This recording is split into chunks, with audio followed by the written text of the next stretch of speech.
Saludándoles atentamente su amigo José Manuel Marmolejo Delgado en nuestro programa hace algún tiempo en ese lugar de esta gran estación OMV Radio en Ecatepec de Morelos, Estado de México.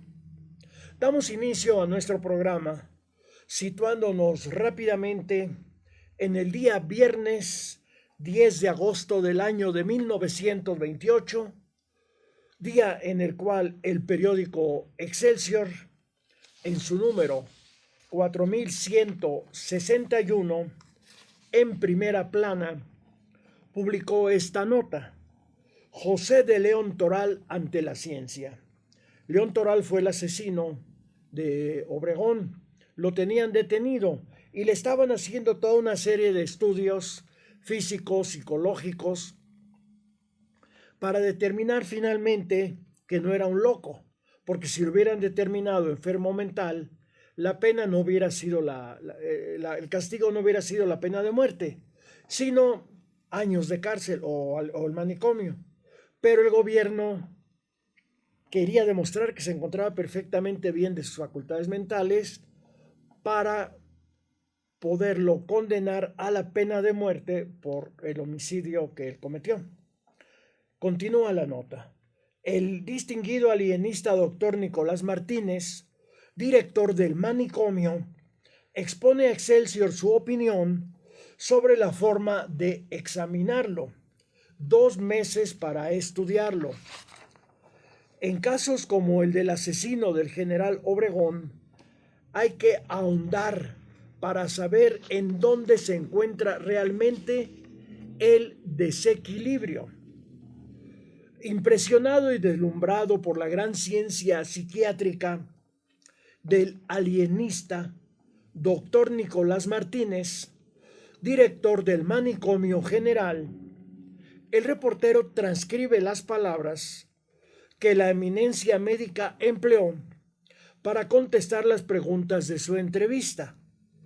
Este hombre del saber aseguró que un estudio psicológico sobre el que se requería, como el que se requería para examinar la mente de Toral, mínimamente ocuparía un tiempo de 2 meses. Martínez dijo que Toral se mostraba perfectamente lúcido. Razona, escribe, trabaja, juega ajedrez. Narró que en diversas ocasiones sujetos normales eran consignados al manicomio por intereses estrictamente personales, como una herencia, por ejemplo. La institución los admitía en observación en primera instancia por 15 días o hasta por un mes. Las enfermedades mentales se diagnostican no por los delirios, ni por las palabras incoherentes, sino por la conducta. El doctor citó la obra El psicoanálisis y la neurosis de los doctores R. Laforge y R. Allende para referirse a la posible enfermedad de Toral.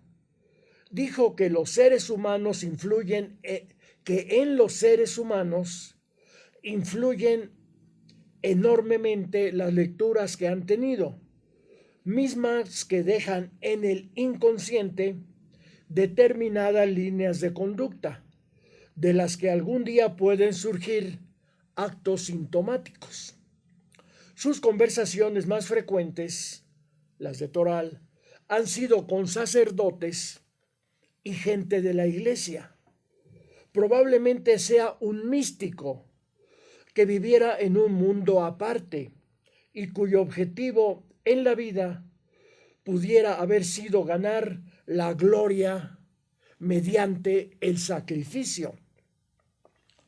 Además, los individuos son influenciados en lo inmediato por el medio externo, y más cuando se vive en un mundo de corrupción, en el que constantemente se recurre a matar. El doctor Nicolás Martínez concluía su exposición con este planteamiento: Toral ha vivido bajo esas condiciones. La religiosidad y la corrupción del medio. Herido su sentimiento de religiosidad, cae en este sector y se le hace fácil, se le hace sencillo matar y mata. Otra nota del periódico Excelsior es la siguiente. El señor Quintana irá hoy a declarar a San Ángel. Lo ha citado el juez mixto de primera instancia de la cercana población. Consignación de Castro. Se asegura que será hecha a uno de los jueces de distrito de la capital. A petición de los abogados defensores de María de la Concepción Acevedo de la Yata, la madre Conchita, licenciado Gay Hernández y Fernando Ortega, el juzgado mixto de primera instancia de San Ángel citó a declarar al jefe de las comisiones de seguridad, Valente Quintana, individuo torvo, torturador, que torturó brutalmente a Toral y de muy malos recuerdos para mi familia en lo personal. Bueno, Valente Quintana mismo que debería informar cuáles fueron las palabras de la monja al momento de su aprehensión y lo que dijo Toral cuando la abadesa fue detenida. Los defensores de Castro Valda aseguraban que no había evidencia alguna para acusar a su defenso de complicidad con José de León Toral en el crimen de Obregón, sino que en todo caso podría ser juzgado solo por los atentados dinamiteros en la Cámara de Diputados, cuyo delito se calificaba como daño en propiedad ajena, mismo que se castigaba con 5 años de prisión. En este mismo artículo, el reportero observaba que la madre Conchita, junto con la señora viuda de Altamira, limpió a profundidad la celda que ocupaban y que habían mandado a comprar pintura para aplicarla sobre las paredes, de tal forma que desaparecieran los dibujos y frases que tan mala imagen tenían. Bueno, pues imagínense a la monja, a otra señora muy asidua a la iglesia, encerrada ahí en una celda donde los presidiarios pues hacían un montón de dibujos obscenos, ponían un montón de leperadas. Pues qué presión para estas mujeres. Todo lo que hicieron ellas dos fue comprar pintura y mandar quitar todas las obscenidades que estaban dibujadas y escritas en las paredes de la celda a donde estaban detenidas injustamente, porque el gobierno las quería implicar, al igual que a Carlos Castro Valda, como cómplices en el crimen en contra de Álvaro Obregón. Otra nota del periódico Excelsior es la siguiente. Todo México está dispuesto a apoyar a Calles. Evidentemente el asesinato del que iba a ser el presidente por reelección, Álvaro Obregón, pues trajo todo un trastorno político en México, desde arriba hasta abajo, y había una lucha interna, intensa, brutal, por la obtención desde las presidencias municipales, las gubernaturas y desde luego por la presidencia de la República. Importantes declaraciones hechas por el señor gobernador de Tamaulipas. Tampico, agosto 9, 1928. Portes Gil retomaba el cargo de gobernador de Tamaulipas, una vez vencida la licencia de que había gozado. Fungió como gobernador sustituto el diputado Juan E. Rincón. Portes Gil declaró que México estaba en perfecta tranquilidad porque todos los partidos y organizaciones serios del país apoyaban a Calles.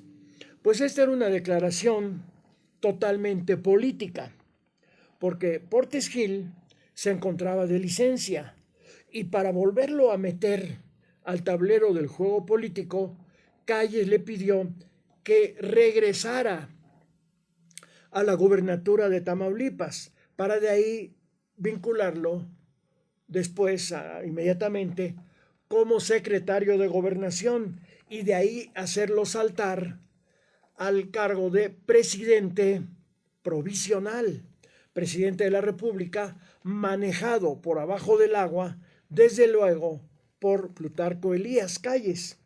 Ahí empezó el maximato, el poder de Calles detrás del trono. En la página 3, Excelsior publicó esta otra nota. Asaltan al correo en Sayula unos rebeldes. Guadalajara, agosto 9. O sea, México no solamente estaba hundido en el conflicto provocado por el crimen en contra de quien había de ser el próximo presidente, Obregón, sino que se hallaba hundido en una sangrienta guerra, la guerra cristera. El correo de Sayula a San Gabriel fue asaltado, robándole su caballo al repartidor y todas las valijas, mismas que fueron destruidas. Para evitar que continuaran los asaltos en contra del correo, se tomó la decisión de enviar un carro con las valijas resguardado por una escolta. Los guerrilleros cristeros cometían infinidad de asaltos. Entre estos asaltos, pues se dedicaban a despojar las valijas del correo, porque en esa época muchos bienes económicos, el dinero, los envíos eran a través de estos mecanismos, a través del correo. Entonces robaban las valijas del correo por el dinero que fuera ahí contenido. Esos eran los guerrilleros cristeros, pero también había vulgares rateros que se dedicaban a eso. En la página 11 se publicó esta otra nota. Se han rendido muchos rebeldes. Más de 300 rebeldes cristeros se rindieron incondicionalmente en Colima, Michoacán y Guanajuato. Se les extendieron salvoconductos para que pudieran establecerse en cualquier estado de la República Mexicana. Otra nota es la siguiente. Grupo de rebeldes que fueron detenidos. Guadalajara, agosto 9. Desde Teocuitlatlán, el coronel Trinidad Rodríguez informaba que se había enfrentado a un grupo rebelde cristero en el Sabino, haciéndole huir hacia Michoacán por la barrera de Chicharra. En el número 4162 del sábado 11 de agosto de 1928, en primera plana, Excelsior publicó esta otra nota. Pedirán las cámaras que el general Calles continúe en la presidencia. Una iniciativa veracruzana ha sido secundada. Adhesiones que han recibido los partidos tejedistas del estado de Veracruz. Memorial al Congreso. Veracruz, agosto 10.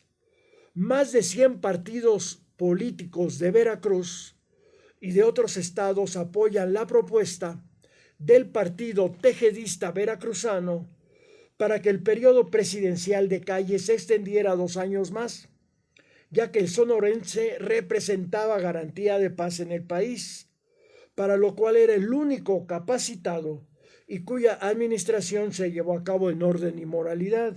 Mentira.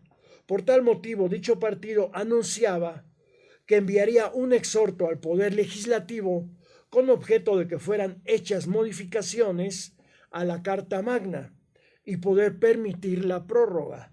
Se contaba con el respaldo de algunos ayuntamientos y gobernadores, entre ellos el de Puebla, General Bravo Izquierdo.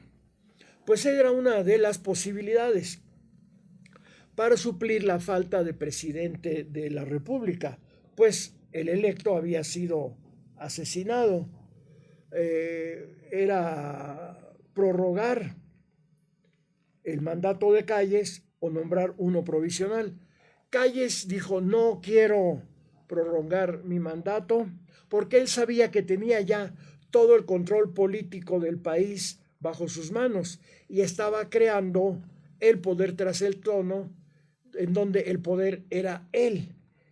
poder que ejerció durante 6 años más sin necesidad de ocupar abiertamente la presidencia de la República.